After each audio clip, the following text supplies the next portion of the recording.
5 rapot pemain tim nasional yang berkarir di Asia. Ada yang apes, ada yang masih berjuang untuk mendapatkan tempat di tim utama, ada yang udah reguler walaupun sedikit-sedikit, tapi ada juga yang konsisten. Siapa aja? Langsung kita bahas. Halo para pecinta sepak bola yang gampang diadu domba. Kali ini kita akan membahas rapot para pemain tim nasional kita yang berkarir di Asia. Dulunya mungkin dia juga berkarir di Eropa, tapi karena tidak mendapatkan kesempatan, kemudian mereka memilih untuk berpindah benua, berkarir di Asia. Ada beberapa pemain. Ada yang keputusan itu tepat, ada juga yang sampai hari ini masih berjuang untuk mendapatkan tempat. Siapa aja? Yang pertama adalah Jody Amat. Jody Amat, pemain senior ini bermain di JDT. Di awal kedatangannya di JDT, dia mendapatkan tempat utama dan sepertinya karirnya akan cemerlang. Tapi memasuki musim keduanya di JDT, Jody Amat mulai perlahan-lahan kehilangan tempat utama. Meskipun dia mendapatkan kepercayaan sebagai kapten, tapi musim ini sepertinya posisinya mulai tergusur pelan-pelan. Ya mungkin karena pengaruh usia ya.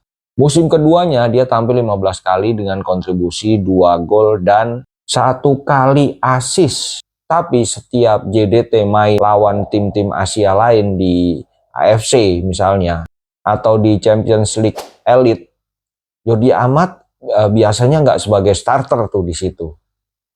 Jadi dia sepertinya dianggap tim lapis kedua lah, karena ketika di AFC dia tidak diberi tanggung jawab dan diberi kepercayaan untuk bisa mengemban tugas ini. Yang kedua adalah Pratama Arhan. Nah, ini lumayan. Tadinya dia berkarir dari Jepang dan Korea. Walaupun terkesan lebih bergengsi untuk seorang Pratama Arhan, tapi pada kenyataannya di sana nggak mendapatkan tempat.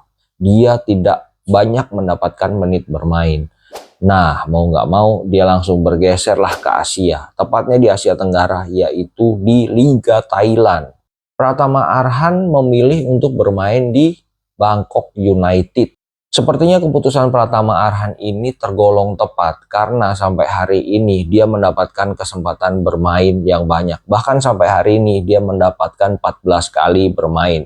Di Liga Thailand sendiri, di Premiernya Thailand, dia mendapatkan 10 kali bermain. Bahkan Arhan juga merasakan bermain di AFC League 2. Ya mungkin apa ya kalau di Eropa, UEFA-nya kali ya.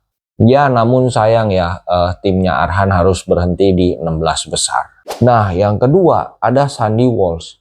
Sandy Walsh waktu itu dia bermain di KV Mechelen, Belgia. Tapi di sana juga dia kesulitan untuk mendapatkan tempat utama. Kemudian dia mengalah mencari peruntungan ke Asia, yaitu di Jepang, Yokohama Marinos. Di awal-awal kedatangan Sandy, dia sempat jadi pilihan.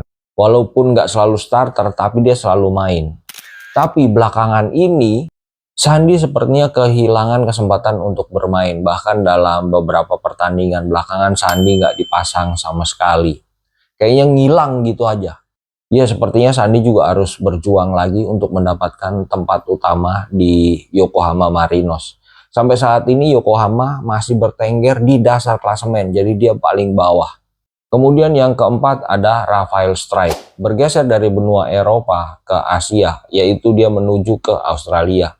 Brisbane Roar, dia sempat main bahkan mencetak 1 gol.